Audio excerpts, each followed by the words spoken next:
अलंकार। अलंकार शब्द का अर्थ है आभूषण या गहने। सुंदर वस्त्रों और आभूषणों से मानव शरीर की शोभा बढ़ती है और व्यक्तित्व आकर्षक बन जाता है। कविता को सजाने संवारने के लिए अनेक प्रकार के अलंकारों का प्रयोग किया जाता है। अलंकार शब्द और अर्थ के माध्यम से कविता को आकर्षक बना देते हैं। कविता में चमत्कार भी दो तरह से लाया जा सकता है। एक, शब्दों के द्वारा। दो, अर्थ सौंदर्य के द्वारा। जैसे सुंदर नेत्रों वाली के स्थान पर मृगलोचनी कहें तो कथन अत्यंत सरस तथा प्रभावोत्पादक बनेगा। काव्य में सौंदर्य को बढ़ाने के लिए तथा चमत्कार उत्पन्न करने के लिए जिन साधनों का प्रयोग किया जाता है वे अलंकार कहलाते हैं। वास्तव में अलंकारों का प्रयोग काव्य में शब्दों और अर्थों में चमत्कार उत्पन्न करने के लिए किया जाता है। अलंकार के भेद। अलंकार के दो भेद होते हैं। एक, शब्दालंकार। दो, अर्थालंकार। शब्दालंकार, जहां किसी कविता में शब्दों के प्रयोग के कारण कोई चमत्कार या सौंदर्य उत्पन्न होता है वहां शब्दालंकार होता है। जैसे रघुपति राघव राजा राम। उपर्युक्त उदाहरण में र तथा घ की आवृत्ति एक से अधिक बार हुई है जिससे कविता में चमत्कार उत्पन्न हुआ है। शब्दालंकार के मुख्य रूप से तीन भेद हैं। क अनुप्रास, ख यमक, ग श्लेष। क अनुप्रास अलंकार। अनुप्रास अर्थात बार बार पास में रखना। काव्य में एक ही वर्ण की आवृत्ति एक से अधिक बार होने पर वहां अनुप्रास अलंकार होता है। जैसे एक, तरनी तनुजा तट तमाल तरुवर बहु छाए। यहां त वर्ण की आवृत्ति हुई है। दो, मुदित महीपति मंदिर आए। यहां म वर्ण की आवृत्ति हुई है।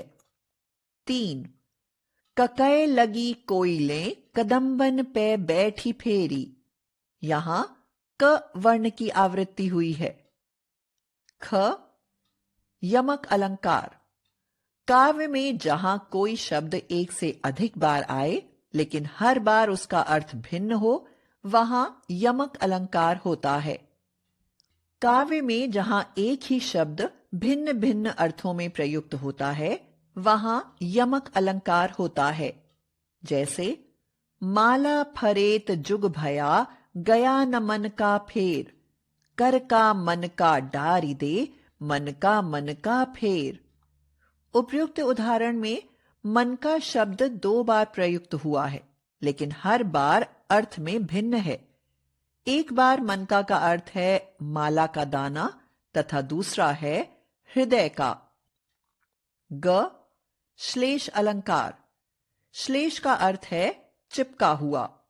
काव्य में जहां कोई शब्द एक ही बार प्रयुक्त हो लेकिन वह एक से अधिक अर्थ व्यक्त कर रहा हो वहां श्लेष अलंकार होता है। जैसे रहीमन पानी राखिए बिनु पानी सब सून। पानी गए न ऊबरे मोती मानुस चून। उपर्युक्त उदाहरण में पानी शब्द के तीन अर्थ हैं। मोती के अर्थ में चमक, मनुष्य के अर्थ में इज्जत, चून के अर्थ में आटा या चूर्ण। दो अर्थालंकार। जहां अर्थ के द्वारा काव्य सौंदर्य में वृद्धि होती है वहां अर्धालंकार होता है। जैसे चरण कमल बंदो हरिराई। यहां ईश्वर के चरण कमल की वंदना करने की बात कहकर चरण कमल में अर्थगत सौंदर्य आया है। अर्थालंकार के 5 भेद हैं। क उपमा, ख रूपक, ग उत्प्रेक्षा, घ अतिशयोक्ति, ड़ मानवीकरण। क उपमा अलंकार। उपमा का अर्थ है तुलना करना। अत्यधिक समानता के कारण जहां किसी भी व्यक्ति अथवा वस्तु की तुलना किसी दूसरे प्रसिद्ध व्यक्ति अथवा वस्तु से की जाती है, वहां उपमा अलंकार होता है। जैसे संत हृदय नवनीत समाना, पीपर पात सरिस मन डोला। पहले उदाहरण में संत हृदय को नवनीत मक्खन के समान बताया है कि संत जन का हृदय अत्यंत कोमल तथा विनम्र होता है। दूसरे उदाहरण में पीपल के पत्ते के समान मन के डोलने का वर्णन किया गया है। उपमा अलंकार के 4 अंग होते हैं। 1 उपमेय, 2 उपमान, 3 वाचक, 4 साधारण धर्म। 1 उपमेय, जिस व्यक्ति अथवा वस्तु का वर्णन हो, अर्थात जिस वस्तु की समानता की जाए, उसे उपमेय कहते हैं। जैसे संत हृदय मन। 2 उपमान, जिस वस्तु या व्यक्ति से समानता की जाए, उसे उपमान कहते हैं। जैसे नवनीत पीपर पात, पीपल का पत्ता। 3 वाचक शब्द, जिस शब्द विशेष से समानता या उपमा का बोध हो, उसे वाचक शब्द कहते हैं। जैसे समाना, सरिस के समान।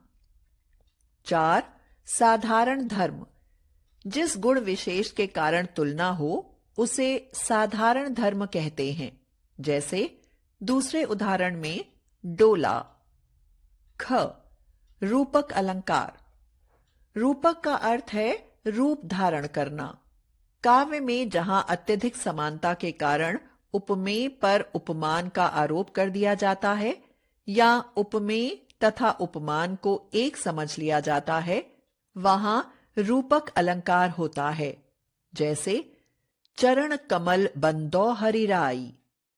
उपर्युक्त उदाहरण में चरण उपमेय पर कमल उपमान का आरोप हुआ है, अतः यहां रूपक अलंकार है। ग उत्प्रेक्षा अलंकार, जहां उपमेय में उपमान की संभावना प्रकट की जाए, वहां उत्प्रेक्षा अलंकार होता है। यह संभावना मानो, मनो, मनो, मनु, मानहु, जनु, जानहु आदि शब्दों के द्वारा व्यक्त होती है। जैसे हरिमुख मानो मधुर मयंक। उपर्युक्त उदाहरण में हरि के मुख में चंद्रमा की संभावना की गई है, अतः यह उत्प्रेक्षा अलंकार है। विशेष उत्प्रेक्षा अलंकार के बोधक शब्द हैं मनु, मानो, मनहु, जानो आदि। 1 कहती हुई यूं उत्तरा के नेत्र जल से भर गए। हिम के कणों से पूर्ण मानो हो गए पंकज नए। 2 सोहत ओढ़े पीतपट श्याम सलोने गात। मनहु नीलमणि सैल पर आतप परयो प्रभा। घ अतिशयोक्ति अलंकार, जहां प्रस्तुत या वर्णित वस्तु या व्यक्ति का बहुत बढ़ा चढ़ाकर वर्णन किया जाता है, वहां अतिशयोक्ति अलंकार होता है। जैसे हनुमान की पूंछ में लगन न पाई आग, लंका सिगरी जल गई, गए निसाचर भाग। स्वाभाविक सच्चाई यह है कि आग लगने पर ही वस्तु जलेगी, लेकिन उपर्युक्त उदाहरण में पूंछ में आग लगने से पहले ही लंका जलने की बात कहकर अतिशयोक्ति अलंकार प्रस्तुत किया है। अन्य उदाहरण 1 देख लो साकेत नगरी है यही, स्वर्ग से मिलने गगन को जा रही। 2 आगे नदियां पड़ी अपार, घोड़ा कैसे उतरे पार। राणा ने सोचा इस पार, तब तक था चेतक उस पार। ड़ मानवीकरण अलंकार, जहां निर्जीव संवेदनहीन प्रकृति पर मानवीय भावनाओं का आरोप किया जाए, वहां मानवीकरण अलंकार होता है। जैसे मेघ आए बड़े बंठन के संवर के। उपर्युक्त उदाहरण में बादलों को अतिथि के रूप में दर्शाया गया है, अतः इसमें मानवीकरण अलंकार है। अन्य उदाहरण। 1. सागर के उर पर नाच नाच करती हैं लहरें मधुर गान। 2. लो यह लतिका भी भर लाई, मधु मुकुल नवल रस गागरी। हमने सीखा अलंकार का प्रयोग भाषा में चमत्कार पैदा करने के लिए किया जाता है। अलंकार के दो भेद हैं, शब्दालंकार, अर्थालंकार। प्रमुख शब्दालंकार हैं अनुप्रास, यमक और श्लेष। प्रमुख अर्धालंकार हैं उपमा, रूपक, उत्प्रेक्षा, अतिशयोक्ति।